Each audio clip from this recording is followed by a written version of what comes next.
Sandro Mulak sa CCTV footage screenshot, "I will never be the same again." Naglabas ng mga screenshot mula sa CCTV recording ang batang kapuso aktor na si Sandro Mulak bilang tugon sa pahayag ng National Bureau of Investigation, NBI, hinggil sa kanyang kaso laban sa mga independent contractors ng GMA Network, sina Jojo Nuns at Richard Cruz. Ang hakbang na ito ni Mulak ay tila naglalayong magbigay linaw sa sitwasyon at magpaliwanag sa publiko tungkol sa kanyang pinagdaraanan. Sa unang pagdinig ng Senado na tumatalakay sa kaso, mariing itinanggi ni Nuns at Cruz ang mga paratang laban sa kanila. Ayon sa kanilang pahayag, wala silang ginawang masama kay Mulak nang imbitahan siya sa kanilang hotel room. Ipinunto nila na nauunawaan nila ang seryosong epekto ng mga ganitong akusasyon, lalo na't ang isa sa mga sangkot ay isang kilalang personalidad sa industriya ng showbiz.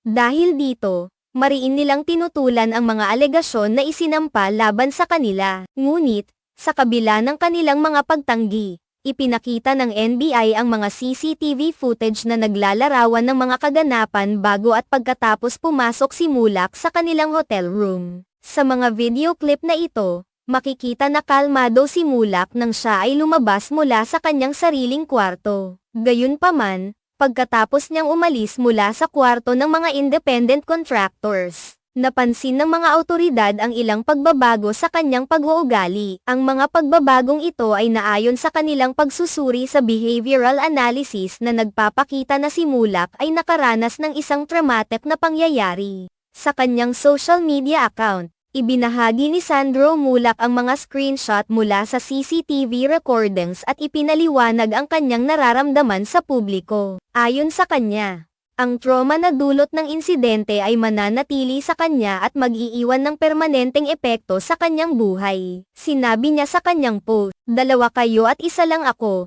na nagpapahiwatig ng kanyang pakiramdam ng pagiging nag-iisa sa kabila ng kanyang laban sa dalawang individual na inaakusahan niya ng pang-aabuso. Dagdag pa niya, hindi lahat ay makakaintindi kung ano ang kanyang dinaranas matapos ang insidente. Ayon sa kanya, ang pag-anyaya sa isang tao ay hindi nangangahulugang nagbibigay ito ng pahintulot para sa pang-aabuso. Ito ay nagpapakita ng kanyang paninindigan na ang pagtanggap ng imbitasyon o pagpasok sa isang lugar ay hindi dapat ipakahulugan na may pahintulot para sa anumang uri ng pang-aabuso. Ang paglabas ng CCTV footage at ang pahayag ni Mulak ay nagbigay diin sa lalim ng kanyang pinagdaraanan at ang seryosong kalagayan ng kanyang kaso. Ang mga bagong ebidensya at pahayag na ito ay nagbibigay ng mas malinaw na larawan sa publiko ukol sa insidente at naglalayong makakuha ng suporta para sa kanyang laban. Ang pag-uusap tungkol sa kaso ni Mulak ay nagbigay ng pagkakataon para sa mas malalim na pagtalakay sa isyu ng pang-aabuso at consent. Sa kanyang pahayag,